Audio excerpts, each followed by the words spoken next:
ও আমার তিতাসের বন্ধু, আর ওই দিক দিয়ে লাশ গোসল করাইতাছে কত মায়া, মায়া রে মায়া। সুন্দর করে নতুন জামা পরাইছে, যেই কাপড়টা পরাইছে কাপড়টা কি লাল না নীল? কেন কেন কেন এত কাপড় আছে? জিন্দা থাকা অবস্থায় কত কাপড় লাগাইলাম, মরার পরে কাপড়টা কেন সাদা লাগাই? এই কথা দি কোনো মৌলবি কয় না রে। জীবনে কত গাছের পাতা দেখছি, বড়ই পাতার কেন গরম জল করে? এই কথা দি কোনো মৌলবীরা কই না। অলবডির মধ্যে বান দেয় কয়টা? এই তিনটা ভান কিরে দেয়, এই কথা দি কোনো মৌলবীরা কয় না রে, কোনো মৌলবীরা কয় না। যুবকের দল এবার যখন তারে গোসল করাইয়া, আবার যখন তারে কান্দের মধ্যে লইয়া জানাজার ময়দানে গেছে, তখন কবরের মধ্যে কোনো সাপ নাই।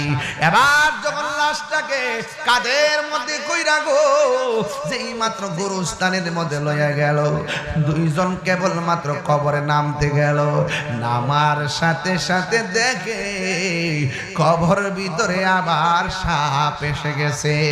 আল্লাহর বন্ধু বলছে, সাপ থাকলেও সাপ সহকারে দাফন করবা, না থাকলেও দাফন করবা। সাপ যখন দেখে ফেলছে কবরে কেউ নামে নাই, না নাই মা লাশটারে ঢিল মাইরা ফালাইয়া মাটিগুলা দিয়া চাপাইয়া দিয়ে দিছে রে বাবা। এবার যখন লাশটা কবরে ঢুকাইয়া যখন তারে দাফন করে দিল, এবার বাজারের মধ্যে বলা বলি শুরু হয়ে গেছে। কি ব্যাপার? তারে কবরের মধ্যে কেন সাপ দেখা যায়? কবরের মধ্যে কেন সাপ দেখা যায়? রাহিনা জালা জোরাহিনা রে, জালা জোরাহিনা, জালা জোরাহিনা রে। ওরে কি দিয়ানি বাইব জালা, কি দিয়ানি